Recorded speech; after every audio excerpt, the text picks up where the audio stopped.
Good evening, ladies and gentlemen, and welcome to Daytona, race 2 of our playoffs in the Area 51 Sunday Night Super Speedway Series. As we see a little wreck there between the 55 and the 23. I'm Carl Henderson. I'm here with Chris Matthews. How you doing, buddy? Doing good. Happy to be here. It's Daytona week. Yeah, always really exciting. I love this track. I wish it were. I think I enjoyed Dega a little bit more just because of how wide it is, but there's a certain kind of charm to Daytona. Yeah, definitely. I think personally, if I was able to spin a lottery winnings, I would like to go to every single race that's here throughout the year between the 24 and all the NASCAR events. Well, I think I just want to win like a crazy lottery and just buy Daytona. I'll just have it all myself. Ooh, I would definitely do that. That's definitely net profit gains. Yeah. So Daytona tonight. Temperature is 65 degrees. We are chilly tonight. Should be a good one. I'd imagine the car is gonna be super stable. They'll be able to get in really hot the pit road, I think. Yeah, I think these guys, obviously it's going to be a little bit colder, so I think these cars might suck up just a little bit better with the air being a little bit better for them. But no one really going to try to overheat here. But I think obviously we always talk about the entry to the pit lane. Hopefully these guys have everything kind of under control with their mathematical skill here. I think a lot of things with the temperature is definitely going to affect that. Usually we have a little bit of a hot race here, but it is nighttime. Yeah, I didn't even think about the way the cars would possibly suck up. But while we're here waiting for people to start qualifying, I want to take a look at the points. With his win last week, Jim Brooks is at the top of the points, followed by Dude Conrad, Larry Fairman, Eric Laurie, Dean Wilkinson's your top 5. Honestly, a bit of a surprising top 5 if I'm being completely honest here, but it's been really fun to watch. Yeah, definitely. And, these guys, the way the seasons have worked out is honestly just consistency. There's been a couple of bad wrecks and possible bad strategy calls, but these guys are up there for a reason. And I think it's honestly down to strategy and not being in trouble. Yeah, I'll absolutely agree with that, as we've got Sebastian Marin out on the track, has been dominating the Thursday night series that we broadcast. I know this because I'm on the track with him being dominated. Yeah, definitely. I haven't raced with these guys too much, but I do know that the skill is a lot higher than what you usually find in a oval or official racing league. So the way these guys run, they run pretty much week in, week out, and different cars throughout the week here at Area 51. These guys definitely have a strategy down. It's almost surgical just the way the things work. So if you're out of your element, you definitely feel it. Yeah, and obviously the Thursday night series currently running Gen 4 on a variety of ovals, not super speedways. Super speedway, though, it's a bit of a wild card. And we've had, I think, 10 winners in 10 races, 9 winners, something like that. So, yeah, we're going to have to see if we have another unique winner tonight. Yeah, I'm very excited to see here. Obviously, it's Daytona, so even though these guys have skills and they kind of know how to lock a lot of these races up, it's still up to anybody. Anything can happen at these racetracks, and that's the fun about super speedway racing. Yeah, 100%. And yeah, it was 9 unique winners so far in 9 races. Really incredible. And we see some of our lap times already coming in. Those that are highlighted in green are our playoff drivers. Marin that we're focusing on here is not one of those drivers, but let's give Mr. Larry Fairman here sitting second in the points and see what he's going to be able to do. Actually, he's already set his lap, it looks like. He's just, I guess, maybe going to practice getting on pit road hot. Let's see here. Who we got maybe actually out on a lap? Nope. We got Joshua Nortonton. That's a new name I haven't heard. Yeah, it might be. He's might ran a couple of times here, but as you see, he's running the middle of the line just to get that speed up on his first lap, and then you obviously want to just run as low as possible. I think to gain the speed, but like we talked about, the air and the temperature here might be a little bit different. So these guys might be a little bit faster than they usually are up in the summertime. I actually thought we only ran 1 lap of qualifying here, and if that's the case, he's making a big mistake. But I honestly can't remember. I think I've made that mistake a few times. Well, I definitely have myself. I'm more partial to just starting in the back since you're able to work your way to the front and kind of see what your car can do. But track position still is kind of king around here. Yeah, Daytona, a little bit harder to pass than somewhere like Dega or iRacing Super Speedway. You in real life, you absolutely can go 3 wide here. They do it all the time, but in iRacing, it's a little trickier with netcode and everything. Yeah, definitely. It's a lot of trust. I think it's a lot of give and take that these guys definitely want to have with each other. And well, lap one of 75, you don't want to necessarily push it 3 wide, but it is worth trying if you honestly have to get up there and there's 5 laps left to go. So these guys might try it, but I think if they're calm in the head, I think they want to just go 2 wide and try to push the normal way. Yeah, I think you're gonna see. I'm hoping you'll see a lot of patience tonight. Obviously, you start having green flag stops. These races can be very exciting when that happens. But based on what we've seen this season, we start having green flag stops. Typically, you would think it might fall in the laps of the boot knocker guys, but then we saw last week those guys. We thought for sure green flag stops they were going to be solid, but a good portion of them ended up getting nailed for speeding. Yeah, and that's a big thing here too. When you're trying to pit, you want to kind of make sure you have at least a couple guys with you that are going to pit on the same lap as you, and hopefully you guys don't blow the pit lane. It's a long way to get into the pit lane, but because you're going 200 miles per hour, it takes a long time to get on the brakes. And if you're using a strategy of not using any tires, you don't want to burn your tires going in there because as soon as you get out, you might gas it up and go into the wall or into traffic. All right, well, with that, qualifying is over. Let's run through our grid. In first is Steve Korosek, and in second, Kevin Freeze. Third is Sebastian Marin, and fourth, Gary Jenkins. Fifth is Everett Lane, and sixth, Gabe Butler. Seventh is James Mohan, and eighth, Duke Conrad. Ninth is Bud Steele, and in 10th, Eric Laurie. 11th is Jason Bogart. 12th, Bob Fitzgerald. Oh, press the wrong button there. In 13th, we have Nick Monfredi, and in 14th, Frank Ranger Jr. 15th is Larry Fairman, and 16th, Nick Wing. 17th is Joshua Nortonton. 18th, Matt Wagner, and in 19th, Seth Groover. 20th is Gael Brooks, and in 21st, Charles Johnson. 22nd, Jim Brooks, and in 23rd, Dean Wilkinson. 24th is Brandon Briggs, and in 25th, Edwin Outlaw. All right.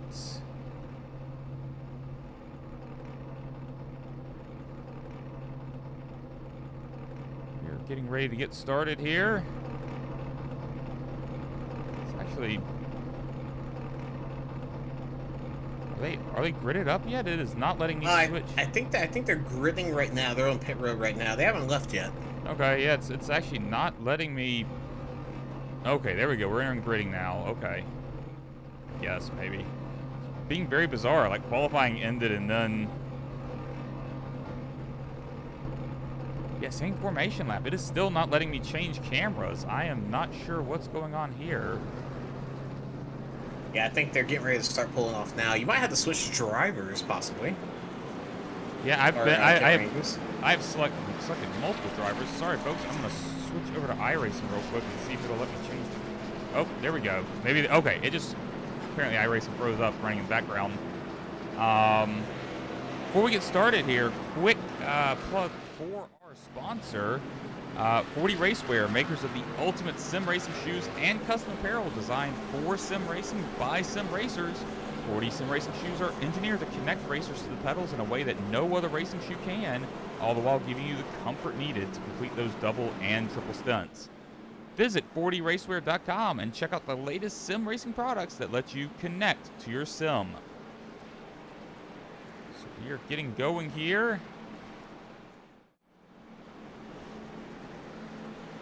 And we'll have Steve Korosek, Kevin Freeze on the front row getting us started. And, I wanted to go back to what you were saying earlier. You were saying, maybe you don't want to be up front. I'll tell you what. I want to be up front or I want to be at the back. I don't want to be in the middle. That's the place that's always the scariest.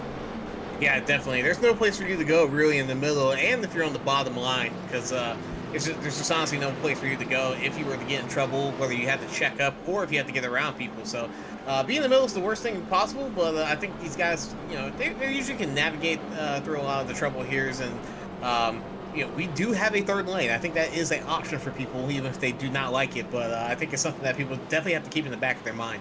Yeah, I imagine if you have the outside line, you get a good jump. You try to go outside early and hope people go with you. Definitely, and I think we're coming to the green flag here. Yeah, here we go.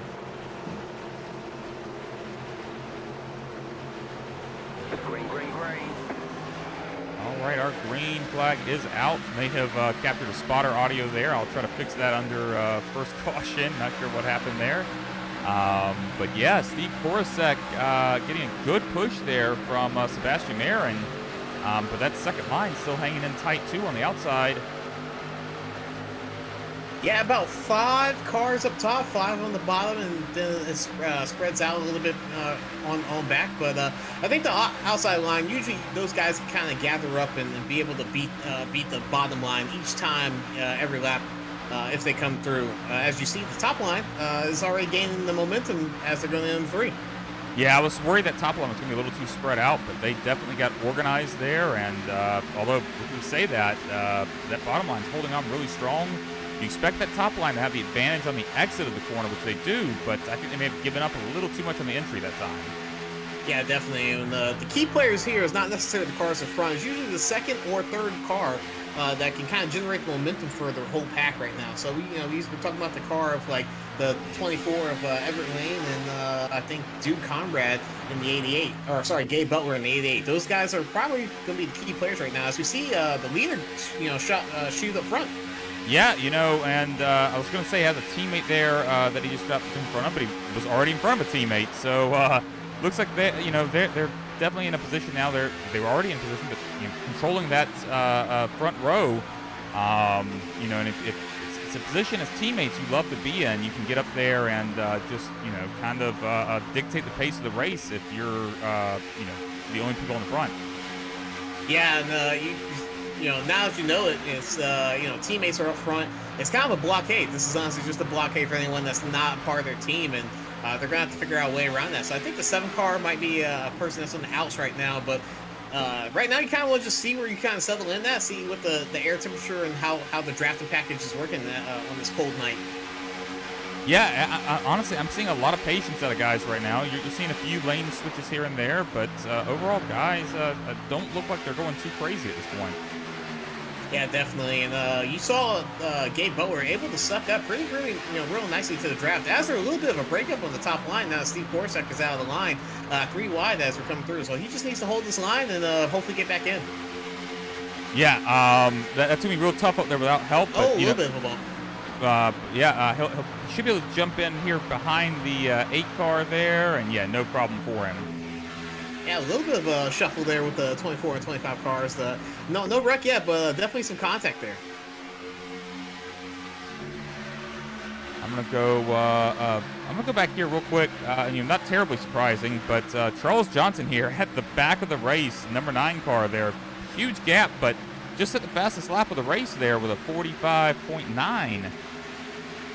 Yeah, kind of surprising. It's just him and someone else pushing. But honestly, if the car behind him is pushing for everything it's worth, there's not really that much of an air difference or air buffer from everyone else in the pack. So he's probably going to be lapping quicker than these guys. And where he's at right now, he's in a perfect spot to miss any wrecks that happen in front of him. Yeah, the big thing for him, he's about a second back right now. You want to get tighter than that. You don't want to lose the draft, which it looks like he is currently doing. If he loses the draft, that's going to be bad news, which I think he has. Yeah, he might need some help from guys like Edwin Outlaw and the Brooks family. So these guys he might lose them if he's more than a second back. But it's very possible that these guys might form their own pack a little bit later on just to save some fuel. We're back up front. Sebastian Marin, Kevin Freese leading here. You didn't happen to get our fuel mileage, did you? I think maybe around 23, maybe? Yeah, usually around 22, 23, but the real anomaly, which I think we keep harping on here, is just the air differential. So usually if these cars run a little bit hot, or if it's hot temperature-wise, they might lose a whole lap, maybe 2 laps. But with the fuel mileage here, I think they might actually be able to gain 1 lap, maybe 2 laps here. Yeah, definitely. I think I agree with you on that. We'll have to wait and see as cars are entering turn 3. I'm excited about the possibility of green flag stops. We've got a long ways to go, but I've been really curious. You know, obviously the boot knocker guys, as we mentioned earlier, had the speeding issues on pit road last week, but I've been wanting to see anybody be able to compete with these guys on pit road. Yeah, those guys are real just masterminds of their craft right there. And the green flag pit stops is honestly their bread and butter. We see, sometimes where they were able to do a green flag pit stop and come out and no one can touch them. No one even gets close to being back into pack racing with them. So as much as we love green flag racing and we want, respectful racing, sometimes yellow definitely breaks up the not necessarily monotony, but just the status quo of these guys being able to kind of just run roughshod around the rest of the league. Yeah, and I want to point out something I find very interesting is currently we only have one playoff driver, was one playoff driver in the top 5 as Gabe Butler moves in, but a lot of guys not in the playoff picture, or just a chase picture, that are running in the top 5 right now, top 6. Yeah, and that's going to be very interesting. I think a lot of these guys, we're kind of just playing safe. As you see, 25 going up top, he's losing his momentum as Steve Korsak has to put on the brakes as he gets right behind him. And it's 3 wide now. These guys definitely have to negotiate that right around 10th on back. Yeah, honestly, typically you see. I think more people going 3 wide. That's a little bit crazy. Sorry to step on you there, but No. you see more people trying to make some moves up top. Yeah, but and honestly, if you don't have any help, it's not going to do much for you. It's so tough to avoid that temptation because you get a good run, and you're like, oh, I'm going to do this, and then you jump out, and it's like, it just dies. Yeah, something I'm noticing that we usually don't see in weeks past is these cars are a little bit more jumping. They're jumping around a little bit more, I think, due to the night racing. As I'm not seeing that bottom line as constricted to the yellow line right now. These guys are kind of moving around and everyone's kind of just snaking through the field as someone is on the apron trying to get off the racetrack. Yeah, you would typically think, colder track equals more grip, but it's not always the case because as, rubber gets laid down or if it's not laid down in certain places, the tire model is complex. So, and of course, there's a chance with colder temperatures, they are going faster. There's a lot of things that could be going on here. May have also just had too many drinks tonight before the race. Definitely, and I wouldn't mind that. Drink responsibly as you're driving. If you're going to do it, just at least do it in a sim racing environment here. But I think these guys might be facing a little bit of understeer as they're coming through because no one's really kind of hugging that yellow line as much as we usually see week in and week out. As they're going 3 wide again for the lead right now. Steve Korsak's trying to make a move. Yeah, Oh no! Caution, yellow flag. That's a pretty big wreck right there. That's tremendous. That happened right as the entry into turn 3. I mean, that honestly could be a lot of what you were saying with, guys kind of bouncing around a little bit. Let's see if we can get a different view on it. See if I can find where it happened. Wow, there were a lot of events that came through all at once. I think that happened directly up front, I think. It did. We were focused on it, too. Let's just bring it where it said the yellow flag came out. Nope, that's not it. So, yeah, so we've got the 90 and is it the 88? No, it wasn't the 88. It was Steve Korsak. So 27, I think, right? Yeah, the 88 seems to have gotten through it. Let's rewind here. See if we can get... I saw 27 on this lid. I'll tell you, one guy that definitely missed all that was Charles Johnson in the 9 since he was so far back. Kind of pays the bills right there to not necessarily be in the pack early on, and with us almost halfway through a field run, I think that's really definitely going to help him out. Oh, I think what happens, the 88 got into the back of the 90 and just shot him up the track a little bit, and that's what brought the caution out. Yeah, very amazing wreck right there.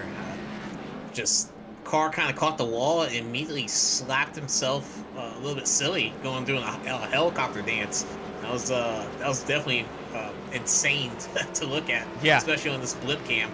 Yeah, the blimp cam's what I had to switch to see it. That was pretty wild. A lot of guys caught up in that. A lot of guys with damage, a lot of good cars. And no surprise here, we've got the entire field coming into pit. Whether you had damage or not, you're going to come in and at least get fuel. And honestly, with the way the cars are handling, at least 2 tires, maybe 4. It looks like 2 for the 23 there. Yeah, I think just because you're going to restart everything, I would just get fuel. Swap out 2 tires. I don't think there's a tire limit in this league or tonight per se. So I would just get tires as many times as I can under yellow. Yeah, take 2 when the time is, if you're only taking a half tank of fuel, take 2 tires. And, if you take right sides, you can come back in later and possibly take left sides.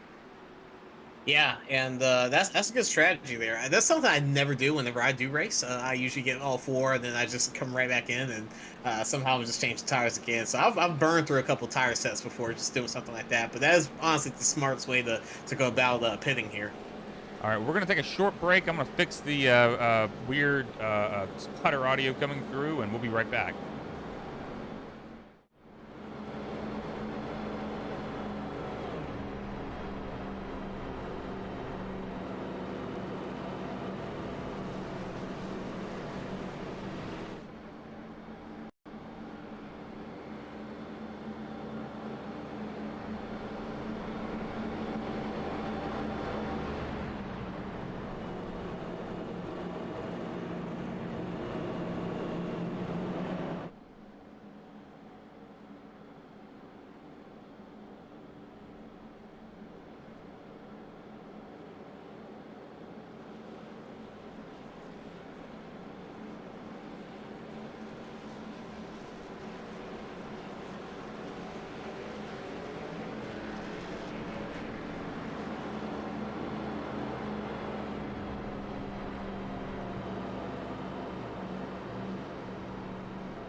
And we are back here as cars are exiting turn 4. Lights on the pace car are off, and it'll be peeling off here. Gabe Butler and Everett Lane leading the field to green. Quite a few gaps in the field, actually, and Gabe Butler's off.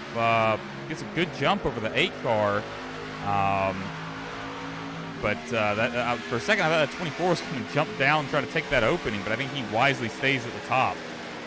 Yeah, some of these guys might have been trying to figure out some late, positional shifting. So there might have been like a lap down car or something like that. Not sure why there was a gap, but everyone went to the top line. That's coming out too. That I don't know why they're doing that. And they're forcing 3 wide right now. Yeah. Oh no, we already saw this once.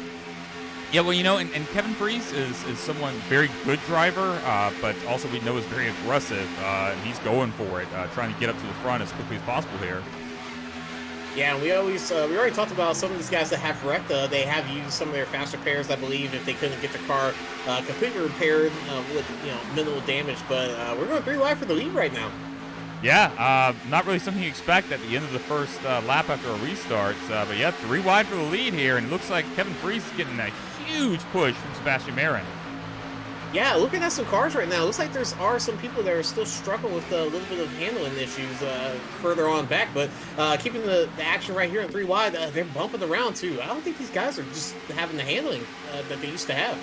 Yeah, honestly, it's like watching iRacing Super Speedway a little bit with the entries, as we see Kevin Freese drop down all the way to the bottom.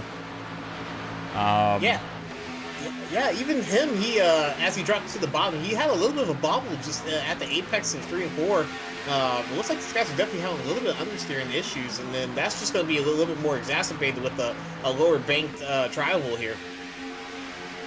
Yeah, 100%. I have to wonder how Seabass feels with Kevin dropping to the bottom like that, kind of abandoning him.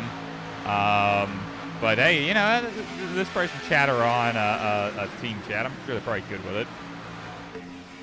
Yeah, this is a real nice. This is real exciting to be honest with you. Usually, kind of get these guys they can settle in up front, and we usually get a pretty stagnant race unless someone tries to make a crazy move. But the fact that these guys are pushing 3 wide here at Daytona, which is not necessarily normal for this league, but these guys are doing 3 wide. It's actually pretty exciting. Well, I opened the broadcast saying that 3 wide at Daytona can be difficult in the game due to netcode, but I think if anyone can do it, it's this league. This is the 3rd time they've been here this season, if I'm not mistaken, and as we see Seabass coming for the lead here. Yeah, real strong push from the top right there from Steve Korsak, who was up front for a good majority of this race at the beginning of the race here, and he's getting a little bit more momentum. But I think that bottom line, since they have Duke Conrad as the 3rd pusher, and no one else has any pushing, I think if Duke Conrad decides to get to that bumper, that bottom line is going to prevail. Yeah, and we've seen Duke Conrad put together some great finishes this season. He's a solid driver, and but I think he's being a little bit of a wreck safe. in the back. Oh, yeah, several guys going around. Oh no. Trying to see if we can see anyone else, but still green. Yeah, it was the 12 and I believe the 7. They just kind of got together, slid up into the wall, and I think Guy Brooks might have gotten into that, or maybe that was someone else, the 071. Yeah, that is the worst feeling in the world at one of these super speedways. You get in a wreck, you may even have a faster pair still, but no caution comes out, your race is basically over. Yeah, that is definitely unfortunate for those guys, but hopefully they can get back into they can get back into this race later on. But unfortunately, that's what happened. But looking back up front, everyone's starting to gather back up there. We have a little bit of a bottom line forming. We have about 4 or 5, maybe even 6 cars at the bottom line, and the 24 just went to the bottom of the block 25. Well, I'll tell you what, while we do have the front pack forming up, what that wreck caused, huge separation in the field. Top 11 in a pack together, and then you fall back to Nick Wing in 12th. Just has Seth Gruber with him. And then further back, another 2 seconds back, it's Jim Brooks, last week's winner, with Joshua Nortonton. Jason Bogart even further back. So huge separation in the field now, which is going to make it difficult for some of these guys to actually do anything in this race unless we have caution. Yeah, unfortunately, those guys are all the way in the back. They're kind of just going to have to sit there and lap as best as possible, or kind of hope for a yellow. But with the way these guys are racing, that might be not necessarily out of the realm of possibilities. But right now, they kind of have to think about fuel strategy and what they can do to minimize the damage. Well, I was going to say, I look at, I'm just going through these guys that are further back, and I'm looking at like Frank Ranger and who's that? Frank Ranger and it's not Eric Laurie, so it must be a lap down car. But they're wisely lining up now. I was going to say, you've got to line up if you're back there. The best thing you can do is Try to turn as fast a lap as you can so you don't go a lap down, and also, try to conserve as much fuel as you can. Yeah, it's a little bit difficult for what everyone's kind of got to do now since we just had a pit stop, and it's 20 laps into the race right now. We ran maybe 3 or 4 laps right now, so right around lap 40, not necessarily going to be your halfway point. These guys still have to make a couple more pit stops, but I don't know if it might be a little bit better for them to short pit. Yeah, possibly. I've seen some of these groups, like, we see these two guys here, Joshua Nortington, I'm going to get that right eventually, and Jason Bogart, Dean Wilkinson and Frank Ranger. Nope, Frank's farther back, so it's a lap car. That's the 55. That's 55 there. I'm mixing everyone up. They keep moving around, but they've caught up, so we've got a 4-car pack. And I'm kind of wondering, like, some of these guys, maybe they should back off just a little bit, try to, where they can. You obviously don't want to back off 3 seconds, 5 seconds, but if you can back off in some places, a second or two and let another pack catch you, that might pay off in the long run. Yeah, these guys definitely had to negotiate a couple of lap down cars, but looking at the strategy here, I think everyone in the back is definitely going to have to refigure things out, and I just think short pitting might help them out. They might go a lap down, just depending on what happens. But that's the first things they have to do is battle being a lap down. So they just have to make sure that they're fast enough and to where pit stops might not put them on a lap down. Well, back up here with the leaders. No surprise, we're not seeing that same 3 wide stuff we saw earlier. We're staying a lot too wide. And I would imagine a lot of that is because they realize that if they can stay up there, they've basically cut out half their competition. If they can stay with this big of a gap, it's basically 11 cars in contention for the win. Yeah, everyone's really fighting right now. If you see Sebastian Marin going all the way to the bottom, and I think these guys are starting to just make defensive moves if they're going to be up front. The 10 car, which I haven't seen in a while, Bud Steele, he's second place right now. I think he's going to have a really good shot at this tonight, the way that everyone's running. Agreed. And Bud Steele's solid super speedway racer. Would not surprise me at all to see him in victory lane tonight. Yeah, very. We kind of have an all-star cast up front right now. With the way things. Oh no, a little bit up there. Hopefully no one wrecks. Got a couple people on the wall, but it seems like everyone's kind of out of it. Yeah. No. Yeah, it was a little terrifying. We'll have to see if they can keep tighten it up there, because it looks like Nick Manfredi is more than a second back from Duke Conrad, so they've lost the draft. So now we have a top 8 that's just in contention right now. Yeah, people are just kind of falling by the wayside. That might have been a little bit of commentator's curse. I'll take that. I'll take that upon myself. But there's a little bit of commentator's curse right there. But it seems like we just have people keep dropping off, and very unlikely. But I think tonight, just the way with the weather's playing, people's cars are just not handling like they used to. Yeah, we can see, these guys now led by Gael Brooks here, trying to pass on the outside. Not going to make it work because he dropped back to the bottom behind that 9 car.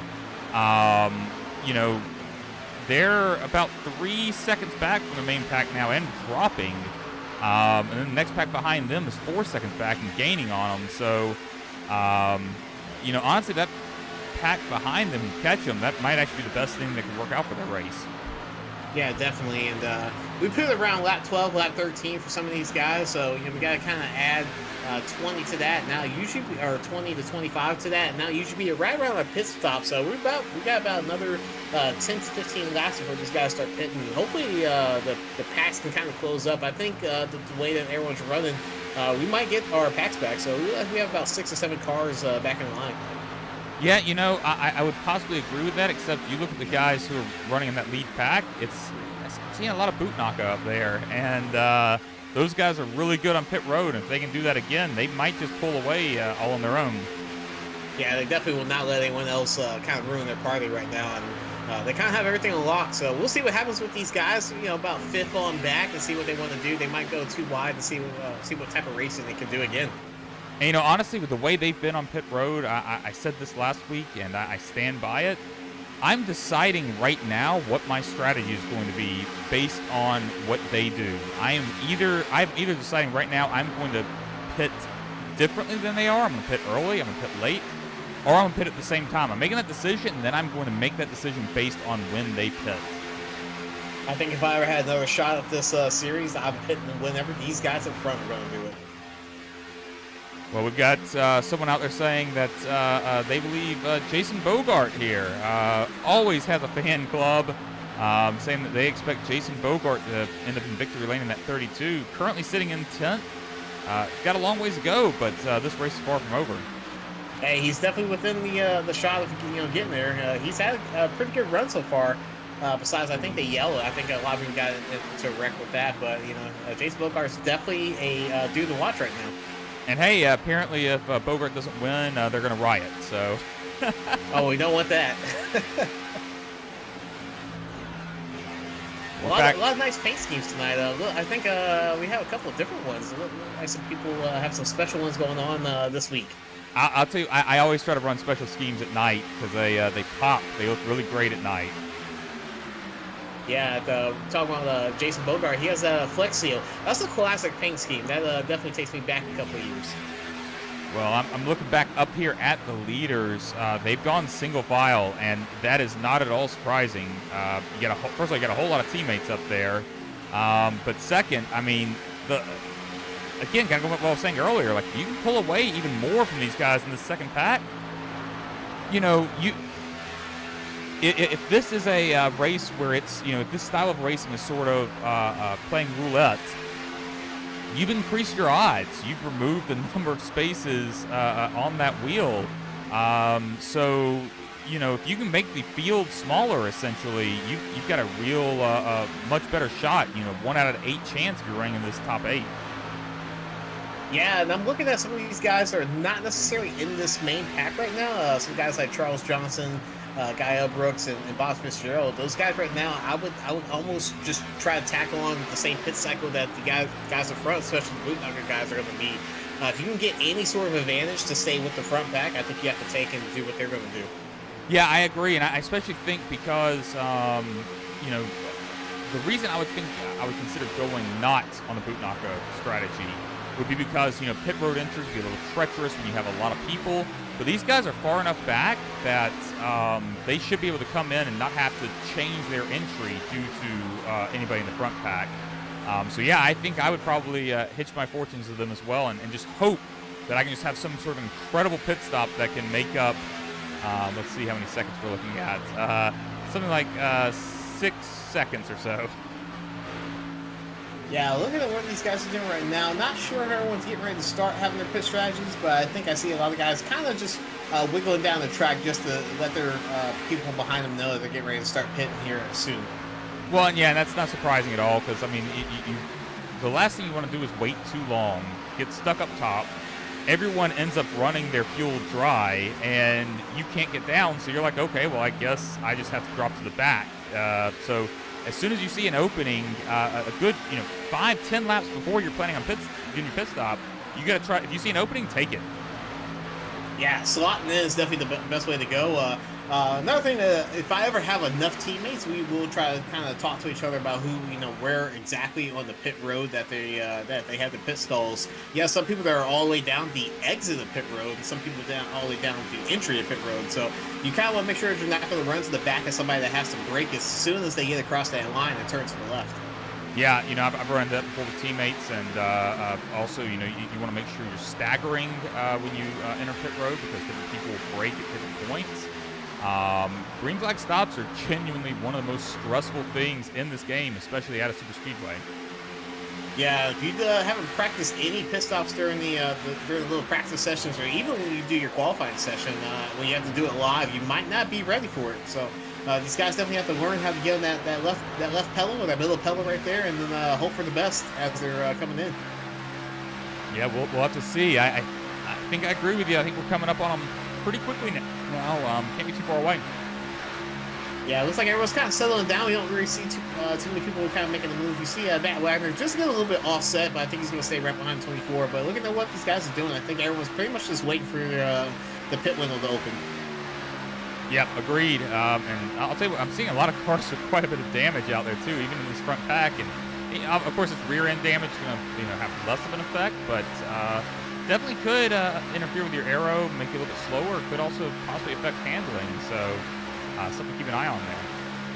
Yeah, I would say that a lot of these guys had a lot of rear damage. That's what I'm usually seeing. Not necessarily the front ends getting flipped up. I think it's the rear. So I think when we had that first wreck, a lot of these guys kind of just ran to the back of each other and didn't really hit anything else. But with the rear doing that, if these guys decide to do more bump drafting, they might not be hitting the spot that they usually are safe to hit. That's a good point as well. Like if I'm going to be bump drafting someone, I want to be square up with somebody that has a flat bumper. So that's who I'm going to be looking for out there. Yeah, and very easy with these cars to bump draft, unlike the Gen 4s or the early 2000s NASCAR cars that we usually run here on Thursdays. Those cars, if you get underneath them the wrong way, you guys just lift that car and spin them. But wait, these guys have to run. If you look at somebody like Steve Korsak, he's going to hit the 23 up here real soon. It's kind of just a square-on-square process right there. Yeah, these cars can lock up really well.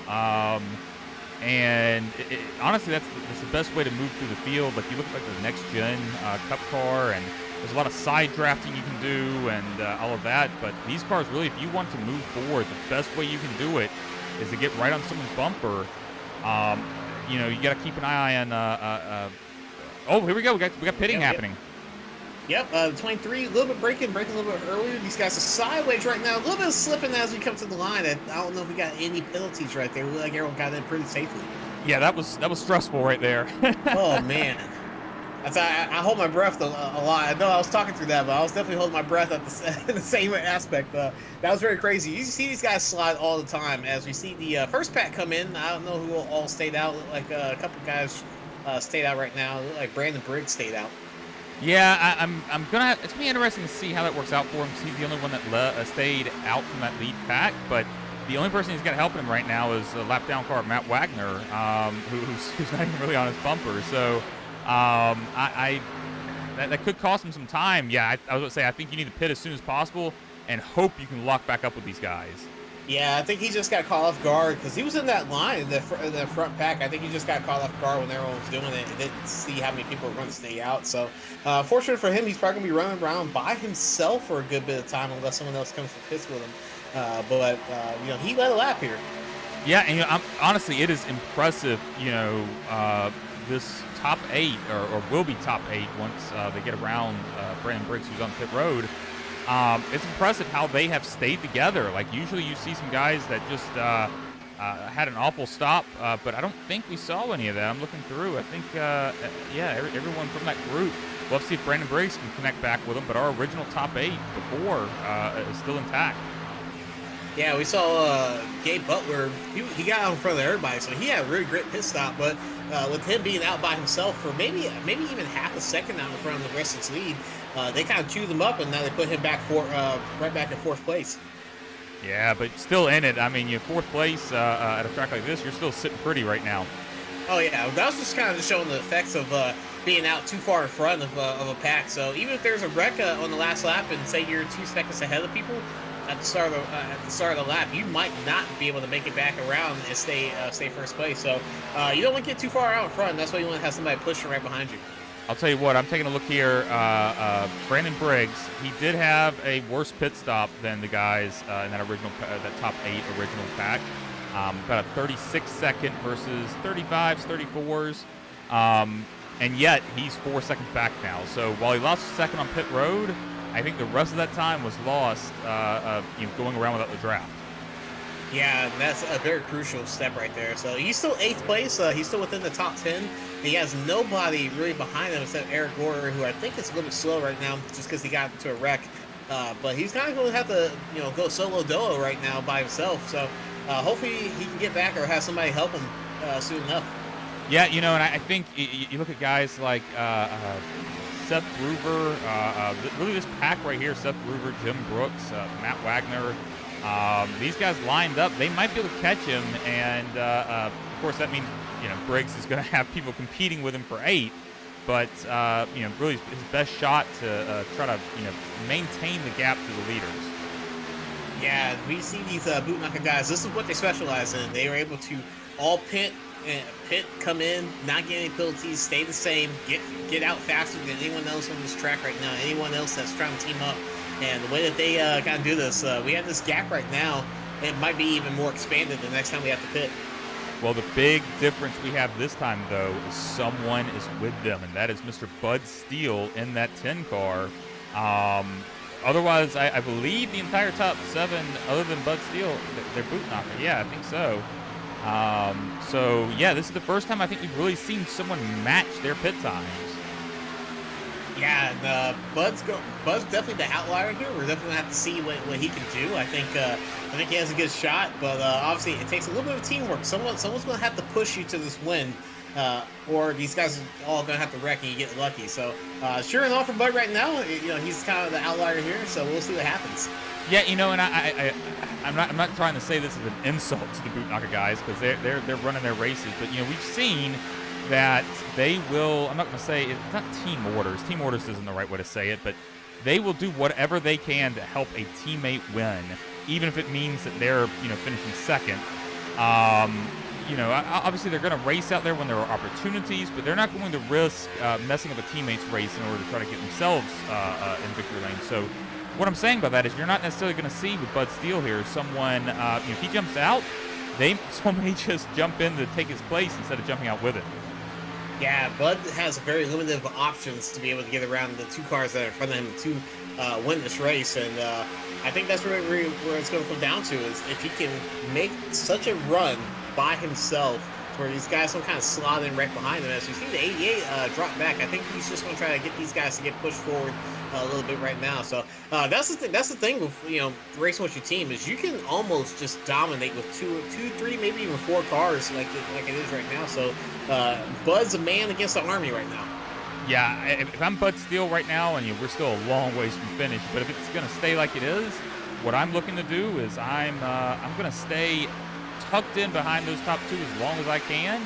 I will get some runs and I will lift. I will stay behind them, and then near the end of the race, if some of those boot knocker guys decide, hey, we want to race, we want to make this fun, they go out, they go to the outside line, you jump in front of them at the last possible second where they don't have a choice but to push you.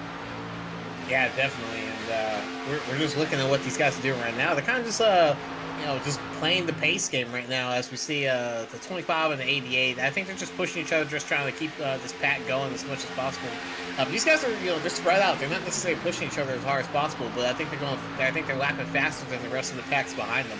Oh yeah, absolutely. I mean, they are now 16 seconds ahead of 8th place. A little bit of side-by-side there with 24 on the inside, and could just be that they're testing out runs, see how it works. You get that liberty when you have a 17-second now lead over the next pack. Yeah, I think they actually have a little bit of scientific strategy going where I think they have enough cars to do 2 lines to go just as fast as one line of 3 cars right now. So it looks like they got 4 up top, 3 on the bottom, but I think these guys are going to be 2 whole lines lapping faster than the guys behind them. I think that's what they're trying to do right now. Yeah, I think that's the way to go as well. I mean, the only downside here is that, you're basically... as long as they don't side draft, I think they would actually be okay. Yeah, yep, and the downside is like the 8 car there at the front of that second line is using more fuel, but their teammates, they're going to come in and pit at the same time anyways. Yeah, definitely, and obviously the way that we had the last pit stops is everyone kind of just filtered out, and they were just waiting 1 or 2 laps, and then they finally pitted. So the way this is running, it looks like this is almost a lockup right now. As with the whole time that we've been talking, we had Bud Steele that was running 3rd, and now he's basically fighting for almost 4th or 5th. Yeah, and I still think what he's doing is right. I'm just going to hang on down there at the bottom. The bottom's probably, sure you have less options, but for now, the bottom's safe. Like, if you feel good there, hang out there. Don't move from it. Yeah, nothing bad is going to happen to him unless someone comes and smacks him, or if he decides to somehow miss the turn and go up into the guys on the bottom. But with his pushing efforts, he actually pushed the bottom line way in front of the guys up top. Yeah, I honestly am wondering, like, with some of this, if these guys aren't just sort of testing things out, see how fast the runs can happen. We see Bud Steele trying to push it there a second, but I think that inside line doesn't have a whole lot. It's starting to get something there, though. Yeah, these guys they kind of had to spread out a little bit from the lap car of Matt Wagner right there, but Bud Seal's he's doing an outstanding job of kind of fighting with these guys and just staying in his back right now. I'm going to go a little bit further back. Let's take a look at this second pack. Jim Brooks leading it. Seth Gruber, Nick Wing, Dean Wilkinson, Brandon Briggs there. And, you know, these guys lined up single file doing their best to try to hang on. Slightly closing the gap right now, but they are 18 seconds back. Yeah, right now they have, you know, a couple cars leading the pack right now, but they're kind of running not necessarily the bottom line. They're trying to run a little bit up, a little bit down. So even though they're tightly into a pack, they're still snaking down the straightaway. So they're not getting as much as much energy down the straights as they possibly could. As you see some guys, you know, sitting on the yellow line, some guys sitting a little bit above. But these guys are definitely not as tight-knit as the boot knocker guys. Yeah, you know, if this were a typical race here, I would say, oh, well, they're just trying to get some air to their radiators. But as cold as the temperatures are, I think that is much less of a problem tonight. So, yeah, I think this is just sort of lacking out organization right now. Yeah, I'm pretty sure all the fans in the stands are wearing jackets right now. At least, you know, light colored jackets, some lightweights and stuff like that. Maybe even some windbreakers with it being a little bit windy here. So, with it being cold, I don't think anyone's really going to run into any heating problems like we see sometimes early on in the season. I think we had some heating problems there where some cars actually blew up. But we see the 02 and the 51 trying their best to get back up to the front and cut down this lead. Yeah, down to 17 seconds, under 18 seconds now, behind 7th place. So they're trying, but man, I think they're going to have to really tighten it up if they want to start cutting into this in any significant amount. Yeah, and that's just the specialty that we keep seeing week in, week out with the boot knocker guys. Is a lot of people try and a little bit of intimidation, but I'm not sure if they can do it as well as those guys right now. So it's one of those things where it's almost a sweet science that those guys up front are able to do that no one else can really replicate. Well, we're going to go a little bit further back. Take a look here at Mr. Jason Bogart. Running here with Gary Jenkins and I think some lap down cars as well. Larry Fairman and the 90s Gary Jenkins. I'm not sure who the other car with him is. But these guys, 22 seconds back from that second pack. So they've got a long ways to go. Almost certainly need a caution if they want to be in contention for this race. Yeah, we know William Bogart has a lot of fans in the chat right now, and fortunately he's still on the lead lap technically, but he's getting very close to being a lap down. But if that was to happen, we do have a caution. He will be back on the lead lap, and we can bunch this up. He'll have a decent chance of trying to get a good finish out of this if everything goes right for him. Yeah, you definitely want to try to avoid going a lap down because if a caution comes out, you want to be back caught up with that pack. So really the best thing you can do right now, stay in line, try to, minimize the damage as much as you can, try to stay on that lead lap. Yeah, he has 3 cars behind him pushing him, and I think these guys definitely want to try to bunch up as good as possible. Possibly, if they are off sequence on the pit stops, I would just say one person needs to come in and they just follow suit. I don't think it'd be good for them to kind of split this pit stop either. So they got about 5 cars in this line now. I think the best thing for them is to all pit at the same time too. Yeah, a lot of times you want to try to surprise people with your pit stop, but right now I am, as soon as the pit window opens, I'm communicating with these guys like, hey, I'm gonna be pitting this lap. Like, you want to try to come in together if possible. Yeah, that's the main thing is whatever you can do to minimize the damage and stop the bleeding.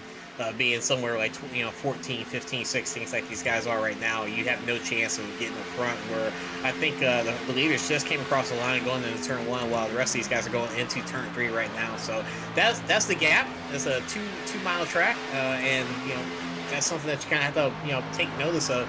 Is if these guys go into the pits, they might be in their pit stalls by the time you come to the start finish line. You might need to go either a lap sooner or a lap earlier. Yeah, and watching the third group, what we saw there with Larry Fairman, Larry Fairman, he kind of, on the exit corner, kind of shot up a little bit. That is what you can't do. You've got to keep this tight. Try to keep those lap speeds up, because, these guys are spread out by, half car length right now. Tighten it up, because you want to try to stay on the lead lap. Yeah, you see them just like we saw with the second pack. These guys just kind of snake off the corner, and the guy that's leading the pack, he's pretty much the one he's leading the line. Everyone else needs to be directly behind him, but you see about 2 or 3 cars behind whoever is leading the pack between the second and the third pack. You just see everyone kind of just snaking around, and that's not the way that things are going right now for him. But if we look at the boot knocker guys up front, everything's pretty much a steady stream. Yeah, you can actually see the distance there. I mean, with the blimp camera, I think that's a good way to look at it. Actually, that was TV1. Let's see if I can get on the blimp camera, really get a good look at this. So, this is our third pack right here. Actually, sorry, there's the third pack. Gael Brooks dropped to the pack of his pack. There's our third pack, and we go to the leader right there. They're going to catch them in very short order.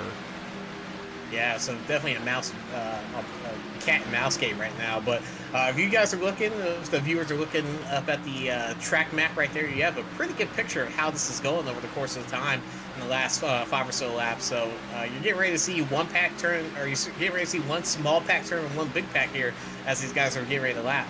Yep, that 27 right there in the map, and the one led by the 32. Those are your first pack and your third pack, and that gap's growing smaller and smaller. Yeah, and what's going to be real crucial here is if that slower pack is going to be able to assimilate into the first pack right before the pit stops happen. They might cause a little bit of pit chaos with these guys right now. Yeah, and also that could work out possibly okay for them as well. That third pack, if they can assimilate in, they might be able to get around some of these guys in the second pack. So really, that's their best hope right now. They might lose, a chance of winning this race, but we've still got, after this race, 2 races for the championship. So you've got to do everything you can to minimize the damage if you have a bad race. Yeah, definitely, and that's we already talked about the playoff guy, or not the playoff guys, but the point system here that the guys have, is honestly consistency. If you are having a bad race and you're going to be a lap down, consistency might help you out right at the end, and you might be back on the lead lap. And it's just a small game, and it's a big game that these guys have to look at, for the rest of the season. So you might have to take an L this week, but you'll be better for the next week. Yeah, I mean, that's the mindset you have to have. I mean, you lost this week. Don't beat yourself up about it. Just try to get the best you can, because if you finish last place, your championship hopes are over. Whereas if you can salvage like a top 10, maybe you still got a shot here. Yeah, I'm looking at the pit strategy. I think we're getting ready to have our next set of pit stops here in the next 5 or so laps. I think these guys came around lap 35. You add 20 to 20 something about right around that time. I think the first set we went back green around lap 12, lap 13. It's when those guys pitted the first time, and then we went about 20 something laps. So lap 35, I think these guys are ready to pit again here soon. Yeah, I think it has to be coming soon. So we'll keep an eye on our leader here, because I have a feeling Steve Korosek might be the guy who dictates when that happens. And kind of interestingly enough, him and Sebastian Marin have kind of pulled off in their own 2-person pack. Here they come. Here they come. Ooh, that was... He hit him. Oh, he hit him. I don't know if he damaged his car enough, but Arrow's pitting right now. Oh, 10 car almost loses it. Bud Steele. So there's a little bit of contact with Steve Korosek, I think. So I'm not sure if he has any damage on the front, or if that's really going to affect the engine right now. But he's definitely going to have something of a little bit of a penalty of damage right there. Yeah, I would think so too. That was I have to, I'm curious about the radio chatter, what it was like. Who was announcing pit stops and all of that, because that happened very quickly. But I am sure Korosek is not happy about that. Yeah, I wasn't expecting those guys to pit necessarily on that lap. I thought they were going to try to get by the rest of these lap down cars, because we saw some people up top, and we also saw some people down below, but no one was really, didn't seem like anyone was really kind of signaling that they were going to pit until the last second. Yeah, Korosek here bumping his teammate, 25 there on pit exit. It's a little treacherous, but... Yeah, looking at where these guys are coming out right now, I think the second pack is actually pitting there right now. Those guys split up. I think the 51 of Jim Brooks stayed out, and some other people. But we see Seth Groover and Nicholas Wing and Dean Wilkinson come in. Look at that. Father-son out there, 1-2. Yeah, you love to see it. Love to see it. That's my homeboy right there. That's my boss in a way. But love to see these guys up front. Always love to run with the Brooks family. These guys are definitely fun. Hung out with Gael a couple times since we are relatively close to each other. We're within the same state, but always fun to see these guys run. Yeah, Gael, Jim, both really good guys. Obviously, Jim Brooks won last week, so I have to wonder if maybe he's just trying to get that bonus point and try to salvage a bad day, as Jim Brooks is coming in here, and so is Gael. Yeah, the guy, when you don't have anyone directly hounding you from behind, you have all the time in the world to make your pit stop, so you don't have to necessarily get off the track as fast as they do, and they're dead even as they come to the line.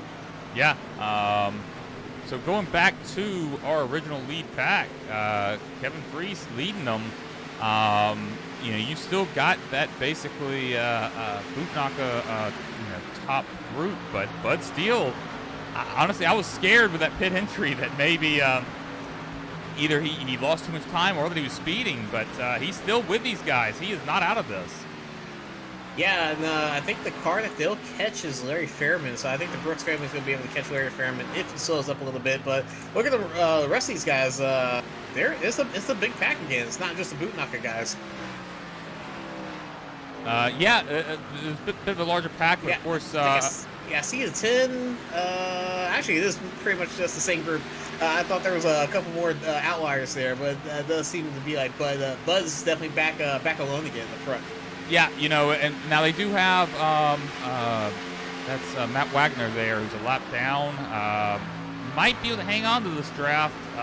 It looks like he will be able to. So that might be Bud Steele's help right there, is possibly a lap down car if he can hang on. Yeah, looking at where everyone is right now, I feel like I've seen that 6 car get passed so many times. Unfortunately, Matt's one of my boys too, but he's been having not a good night of racing right now. But looking at where everyone else is at, they're kind of spread out. And looking at the track map, everyone's really spread out as you look at that. I actually did not expect that after this pit stops. Well, hey, look, Matt Wagner was able to catch this group, so honestly, that could be Bud Steele's best friend right there. Someone that is not a Bootnaka teammate, able to possibly get up there, and at the end of the race might be a place to help him. Yeah, it'd be very nice to see what these guys might want to do coming to their... I don't think they're going to have another pit stop with it being lap 60 of 75. So this is honestly the race right now with these guys right now. Unless we have another caution, these guys have 15 laps to make every difference in the world. Yeah, and I think honestly, the way these guys are driving, the way it's spread out, I don't think we're going to have another caution. I think it's going to stay green. And honestly, I'm super excited. We saw, I think it was the first race of the season, the three of the Bootnaka guys had an incredible pit stop, pulled off by themselves, and basically just, stayed in line till the end. But with this larger group and a championship on the line, obviously I would think as teammates, they're really going to give some favor to the guys that are in the championship battle with Gabe Butler, Duke Conrad, and Kevin Freese. But between those guys, none of those guys want to let the other guy win. They're trying to win a championship, so we'll have to see, how aggressive they're going to get at the end. Yeah, these the Team Bootnaka guys are definitely living a perfect competitive harmony, is what I would call it. A perfect competitive harmony where no one really wants to let the other guy win. They'll race each other as hard as possible, but you don't see infighting like you do, kind of like with F1 teams or even some of the guys in NASCAR where you'll have teammates wreck each other. So these guys definitely run each other respectfully, but also just as hard as anyone else. Yeah, absolutely. And especially leading into the chase, obviously the points were going to get reset. It ultimately didn't matter where you finished as long as you were in position. But I don't know. I'm going to go in car here, which this was the first last week, but we're in car with Bud Steele. We talked about this before, but I want everyone to see how bad the visibility is. You get in car there, and I'm actually going to switch over to the cockpit cameras. I think it's even a better example, but you get behind these cars, you can see the car in front of you. You can't see the car in front of them, and even things like corner entry can be a little tricky because you might struggle to see the lines. Yeah, definitely, and that I feel like that was playing a big effect of what these guys were doing early on, where they were not necessarily running as well into the corners, and I think there was a little bit of understeer. But you saw a lot of people do that, and I think that's one of those things where if you're third, fourth, fifth car in line, you really can't see anybody. So if you're second, you pretty much have a good chance of dictating where the rest of the line goes, besides the leader. But when you're pushing another car and you kind of see, you hear someone say check up, you literally have to just go off that person's word and trust that word, or else you're just going to be slamming into the back of the car in front of you. Yeah, 100%. I agree with that. But 13 to go here. What are you thinking? Are you, if you're someone like, let's say you're Bud Steele, when are you thinking about starting to make a move? Honestly, I kind of have to figure out who kind of wants to go with me. You do have somebody that could push you, like Matt Wagner, since he's, competitively out of this race. He's still, technically he has the speed, but if he wants to play as an outlier, I could use Matt as someone to push me to the front. But if you're trying to get through all these boot doctor guys, you kind of have to do it on the outside. That's honestly going to be the real thing. But if that's going to be the case, these guys honestly might, counter you. So you're really going to have to make a choice and see what sticks at this point. But with Bud Steele being in the back, he's going to have to kind of figure out what he wants to do right now. If I was him, I'd probably try to push these guys out in front and get them to fight each other, and then kind of take advantage of that coming to the checker. Well, I'll tell you what, something a little interesting is that Matt Wagner and Bud Steele are in Discord chat together. So I definitely think you might see some teamwork there.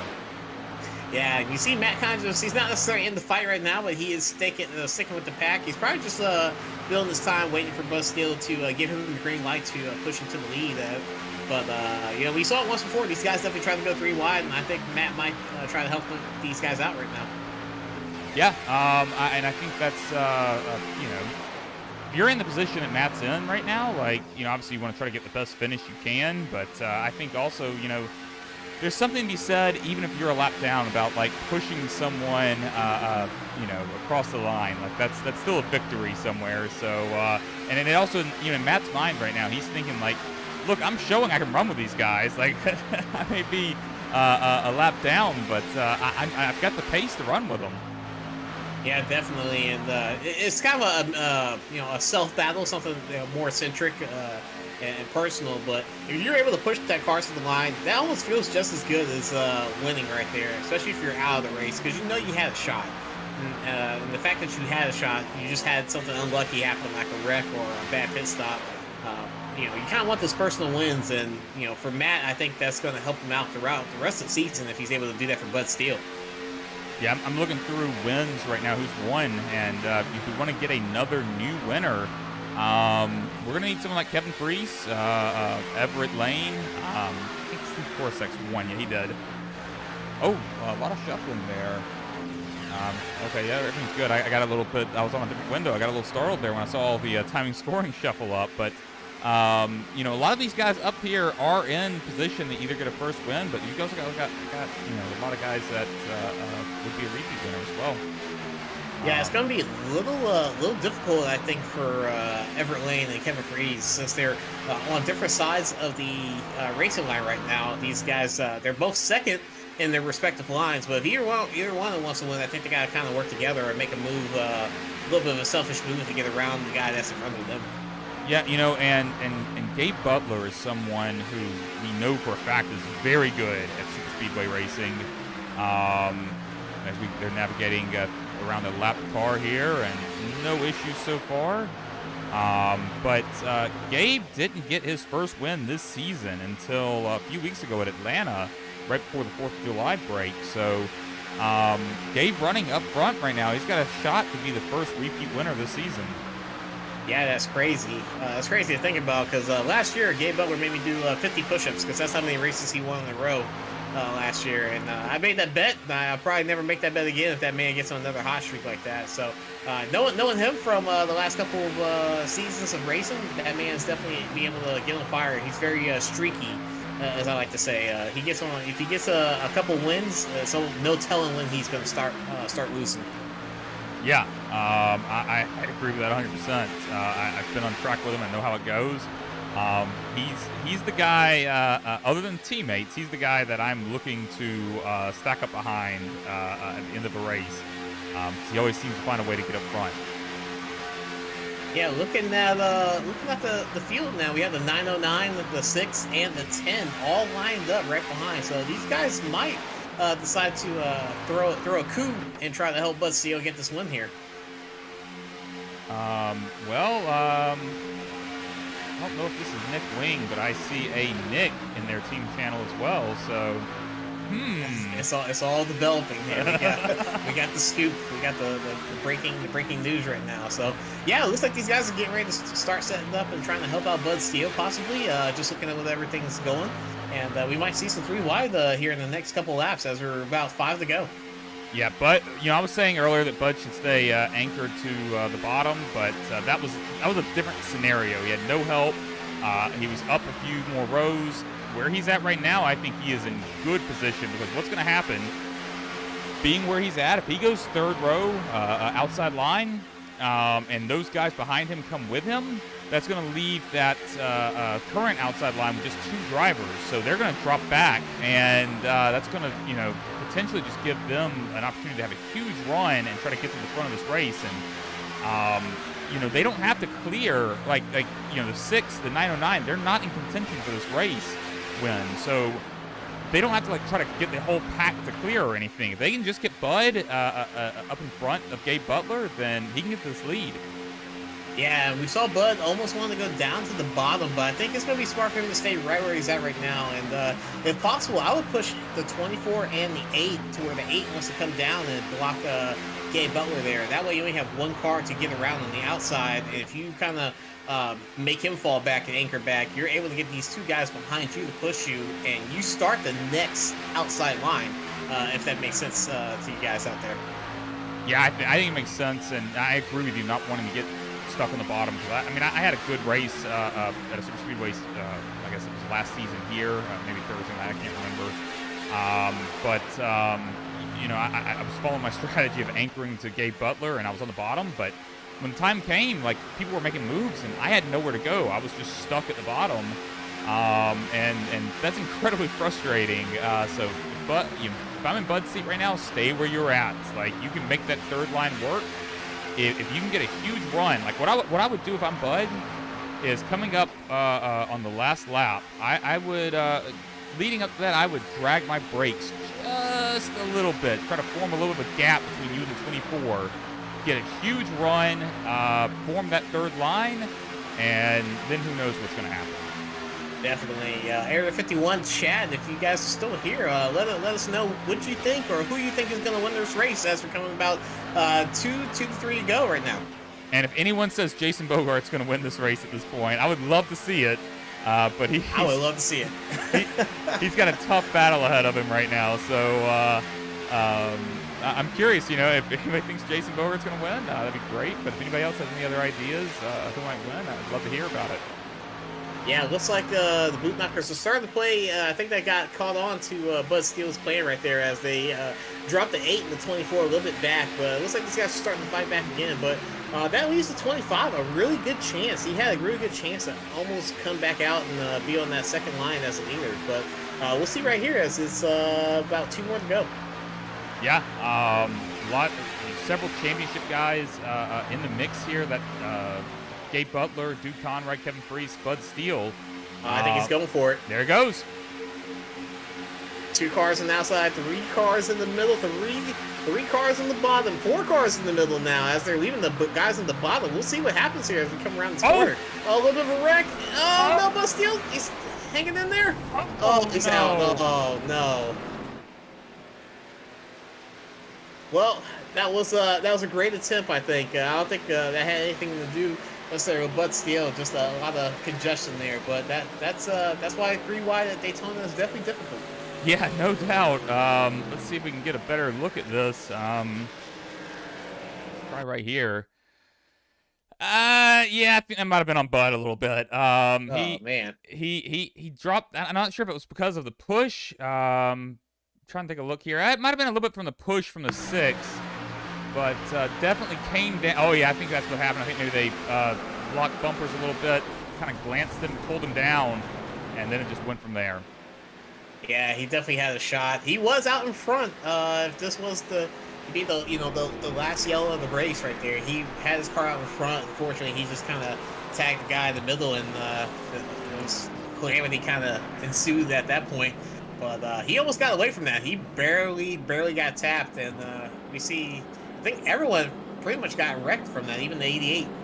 Well, and I think if he has a fast repair, he's definitely not out of this at this point. But this opens the door for a lot of people right now because basically your top 12 on lead lap. I think the 909 should get the lucky dog here if they haven't already done the lucky dog. So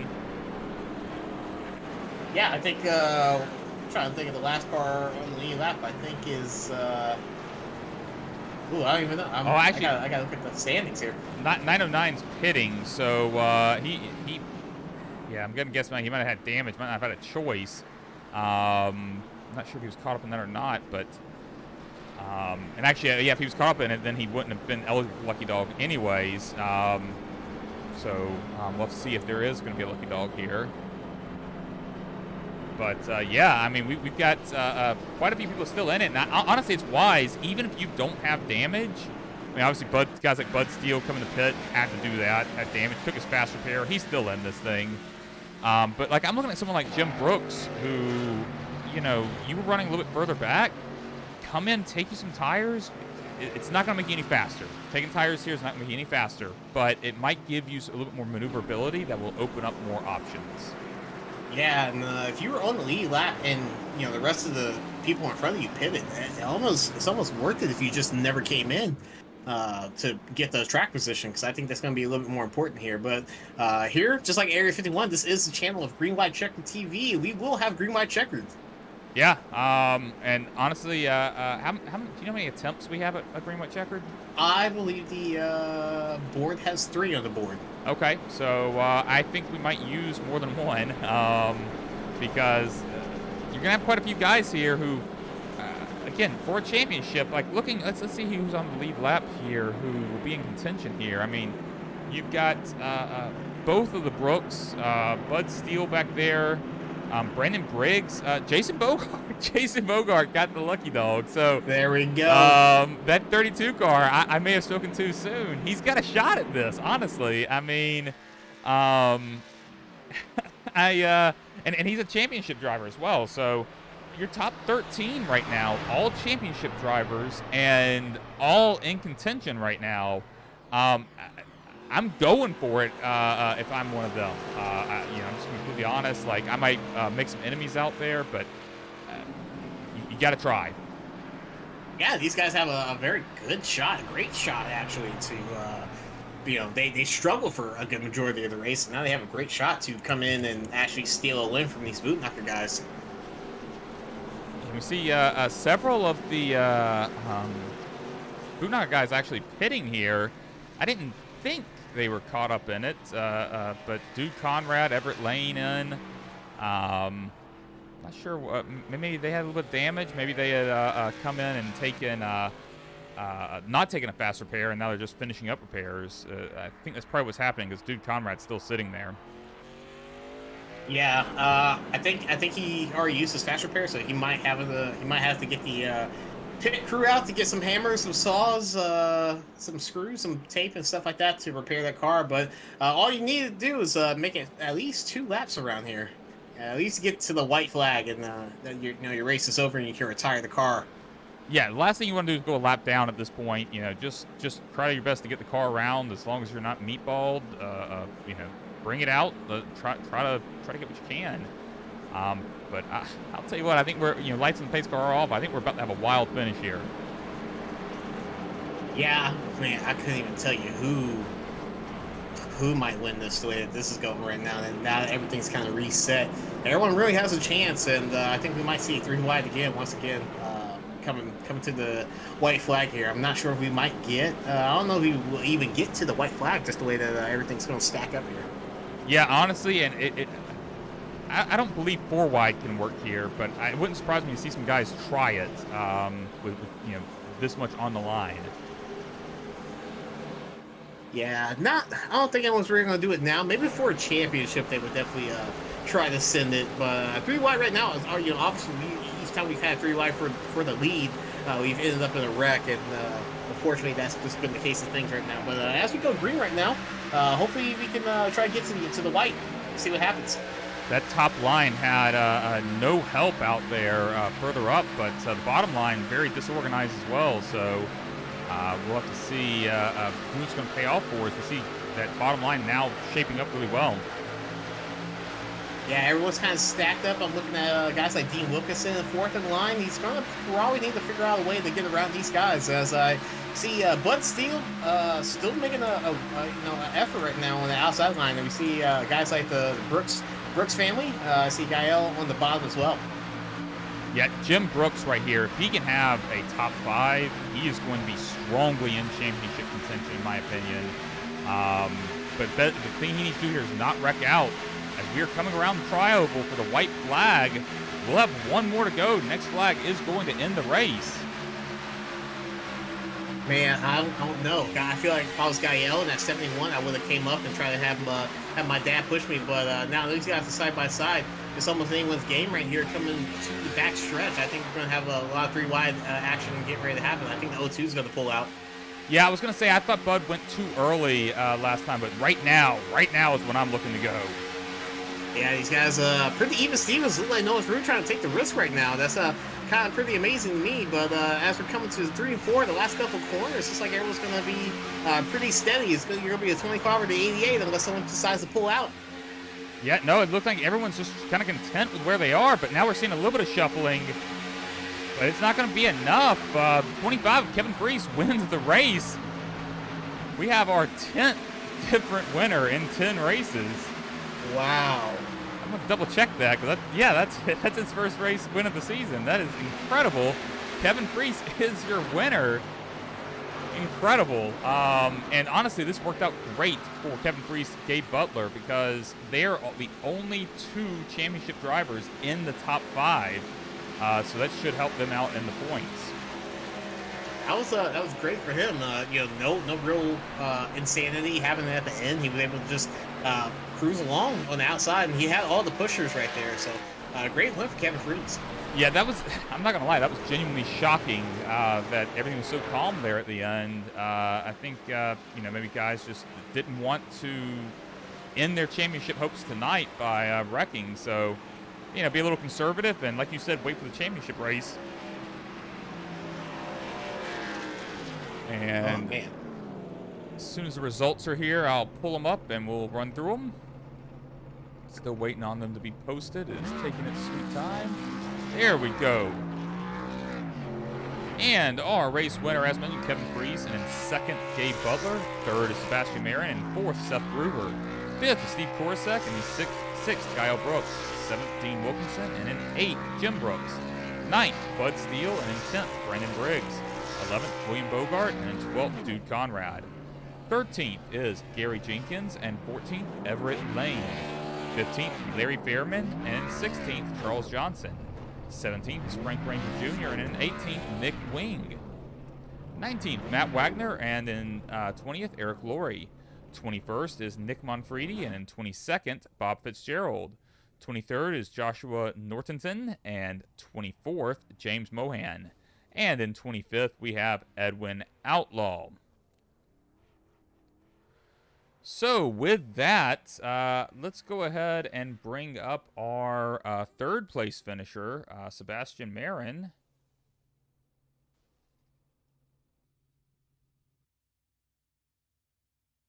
Sebastian, it's Carl and Chris in the booth. You got a copy?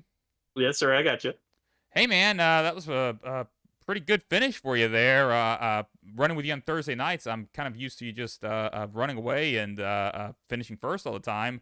How's 3rd feel for a change?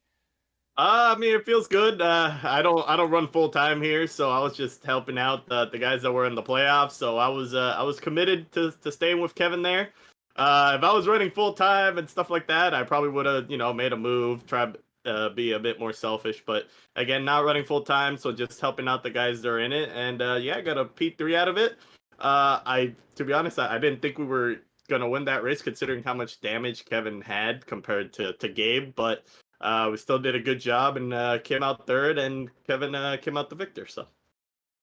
Yeah, great race for you guys. Seemed like you, as a team, locked everything up. But was there when you guys spread out? I think the first time during the first pit stop, was everyone kind of just just relieved that there was no one to really kind of combat y'all's pit stop right there? Because once you guys came out on the first one, you guys are gone. There was no one else touching y'all. Yeah, I think there were a few incidents before it went green, that long stint, that kind of split the pack in a into a few groups, and then the green flag pit stop, we kind of broke the field even more. So yeah, we had all of us teammates together, and I think Bud was the only non-teammate there, so he was kind of in a tough spot because we were all kind of committed with riding, because we knew we were in a good spot. No point in doing anything rash. Just other teammates, deciding to go to the high lane so they can lead a lap and then falling back in.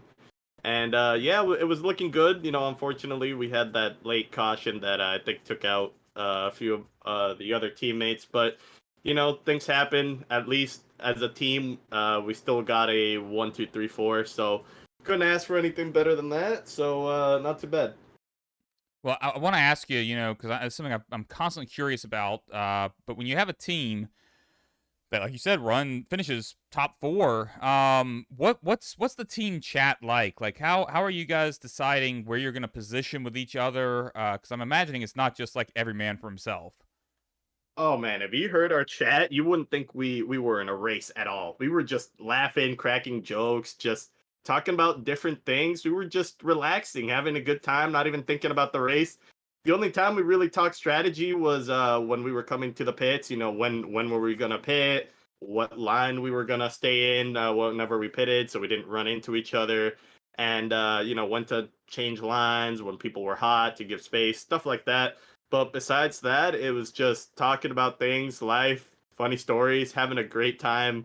So yeah, we really, not that we weren't taking the race seriously, but we were enjoying ourselves and having a good time. Yeah, well, that's good to hear. Hey, before we let you go, do you have any shout outs you want to give? Yeah, I'll give a shout out to the boot knocker guys that I ran with tonight. Kevin, Gabe, Steve, Dude Conrad, Gary Jenkins, Everett, and Eric Laurie. Kind of a big group tonight. I usually don't run the Sunday series, but decided to run it for a change just to have a little bit of fun. And we kind of had a big group there again. So thanks to them for letting us run with them. It was a blast. We had a good time. Shout out to you guys for putting on the broadcast. We usually go back and rewatch the broadcast, to just see how the race unfolded, wrecks, any incidents, interviews. We like just watching the race back. So thank you guys, and shout out to Area 51 again for putting this league. I've heard that this was a really good showing in terms of number for this league tonight. So very happy for them to have decent numbers coming out. So thank you for them for letting me run. Awesome. Thank you so much. I'll see you Thursday night when you're inevitably lapping me once or twice. Thank you. Hey, and anytime if you need tips or anything for Thursday, I'm open. I don't mind if people ask me. Yeah. I'll see you though. Have a good night, and really enjoyed that race. All right. Thank you, man. You're welcome. All right. That was Sebastian Marin. Let's bring up our second place finisher, Gabe Butler. Hey, Gabe, it's Carl and Chris in the booth. You got a copy? I do, gentlemen. How are you? Hey, doing really good, but probably not as well as you're doing. How you feeling after that second place finish? Oh, I'll take it. Second place is good. Picked up some points, so can't complain. Yeah, Gabe, we saw you up there leading for the most part of this race. You definitely had that one unlocked. You were sitting at the bottom of the lane there, and we saw you drop back a couple of times just to push everyone and get kind of get the boot knocker parade going. And you guys definitely gapped the field. Was there any semblance of you guys having a little bit of discourse and figuring out who wanted to win this race, or was it kind of just who's ever in front was going to win? I mean, at the end there, it worked out. We had basically Steve pushing me and Seabass pushing Kevin. So it was one of those deals. Made a best man win, and that's the way it turned out. The top line got a run out of 4, and we weren't able to get back to him. But Steve tried, did what we could on the bottom. But again, P2, it's good. I'll take it. It's a good points night. Well, and I want to ask you something about the team because we'll have Kevin up here in just a little bit. 10th different winner this season in 10 races. But looking down the winners list, I mean, I see just boot knocka, like.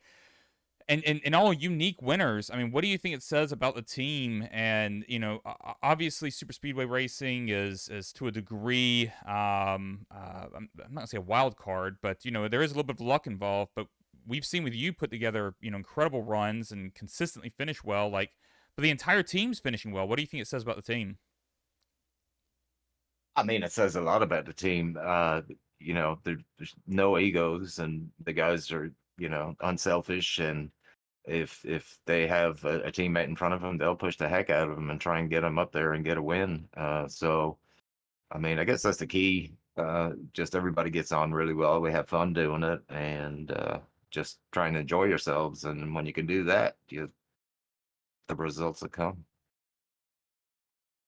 So I'm looking at the points. Currently, after this race, you moved up 3 spots. You're up to 7th place.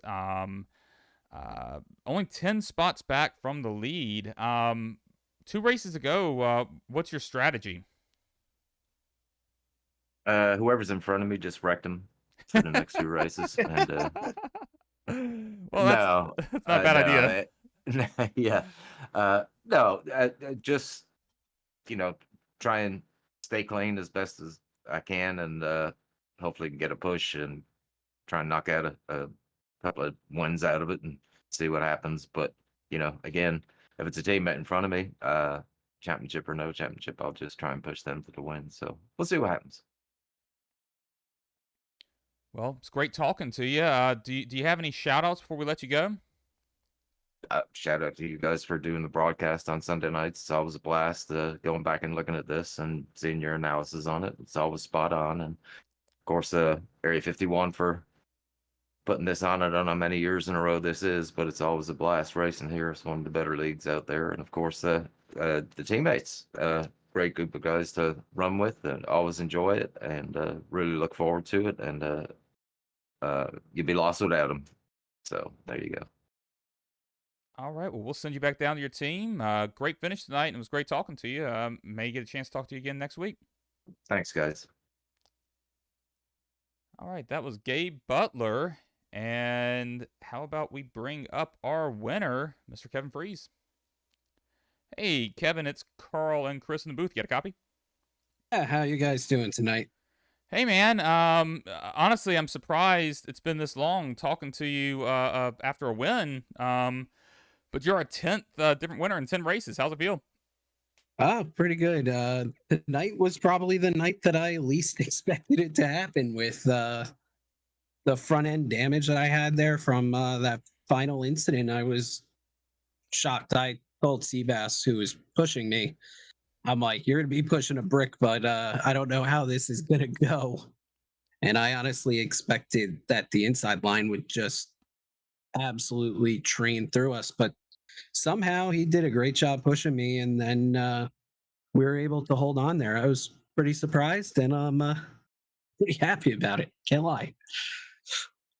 Yeah, great win, Kevin. I guess my real question, we haven't really touched on this since it started happening, but it was the coldest night I think we've seen a little bit a while, on Area 51 for a race like this. It seemed like the cars are just not wanting to, they're struggling to have some handling issues early on up front. And I think when we first went 3 wide, that's when we started having a little bit of wrecking issues right there. But was there a little bit of understeer or anything going on with the car that felt a little bit different from, usual weeks here?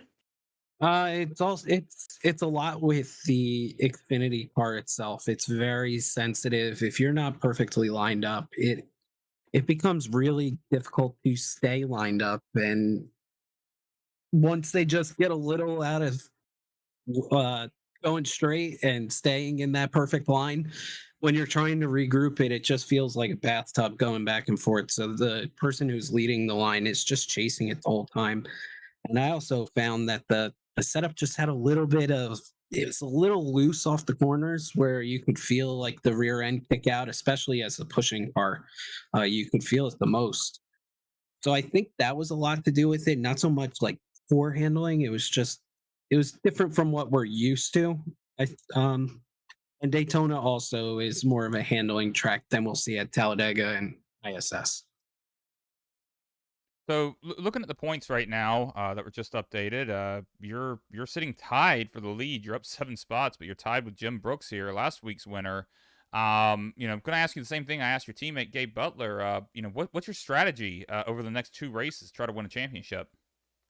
Just stay clean, hopefully throughout the whole race, and then if I do happen to get caught up in some on-track incident, just try to minimize how much damage it does to me. Be smart with decision making. Don't necessarily just try and shove it in there 3 wide or make a hole where there isn't a hole, and just try to race a smart race. Don't the easiest thing to do is just look at the points and say I have to get max points every single night. And when you do that, you make really bad choices and you beat yourself. So it's just about being smart. Consistency is what wins these, not so much having the most points every single race. So that's going to be the goal heading into that one. So one thing I was saying at the just before that final restart is I was kind of hyping this up as being going to be an incredible finish, and I mean it was, but was really expecting to see a little bit more 3 wide, some guys really going for it. Were you a little surprised by that too? Yes and no at the same time, because when the lines get hooked up that fast and are able to, I think we were doing 196 at the end of the backstretch for the white flag lap. So when the lines are moving that fast, it's hard to, the runs are developed from just the line having to lift just the slightest bit, get realigned, do something happen somewhere that develops it. And we didn't give that opportunity for it to happen. So once there wasn't one, I wasn't shocked, but I thought people would try it, maybe like the third car in line or something like that. Well, I think that goes back to what you were saying about not doing anything stupid, trying to just get what points you can. Yeah. Uh, all right. Well, before we let you go, do you have any shout outs you want to make? Yeah, thanks to everybody who's hanging out with us tonight in the Team Boondock chat. Thanks to you guys for putting on the broadcast. Gail for busting his rear end every single week to make sure that we have the best on-track product that we can have. And yeah, thanks to all the admins behind the scenes who work hard with Gail for all the series that we have. It's a heavy lift for them, and I appreciate all their hard work. Absolutely agree with that 100%. Well, we'll go ahead and send you back to your team. Once again, congratulations on the win tonight, and we'll talk to you again soon. All right. You guys have a good night. That was Kevin Freese. And with that, before we go, we're going to take a quick look at the points here. Since we've been talking about them a lot. But as mentioned, Jim Brooks, actually, that is not updated. Let me see if I can get it to... see if we can get it to update here, because I've never actually tried to pull this up at the end. There's the refresh button. So let's try this one more time. Well, it's not getting rid of the stuff like I normally have it do, but there it goes. Okay. Apologies for that. So, Jim Brooks, Kevin Freese tied for the lead. Very tight points battle going into the final 2 races. But Dean Wilkinson, Dude Conrad, Brandon Briggs right there as well. Do you have any closing thoughts before we close it out? It was a great race to watch. I definitely enjoyed the fact that people were having handling issues up front. That really kind of tells the tale of the tape of the skill level of these guys. And then, unfortunately, we did have a wreck once we went 3 wide, but we were shown that it's possible, and I think that's just a testament to these guys in their skill level here. Obviously, we had a lot of people in chat tonight. Very thankful for you guys being here and supporting us as a broadcast team and the drivers that you guys support. That was definitely fun. And as always, it's always fun to be up in the booth, especially with you, man. Yeah, I definitely love having you in the booth here with me. And you said I think you said the fans, the driver they support. That's pretty well correct because it seems to be all Jason Bogart. All right, well, we'll go ahead and wrap it up right there. On behalf of myself, Chris Matthews, and the entire Green White Checker crew, we're going to say so long. Thanks for watching. We'll see you next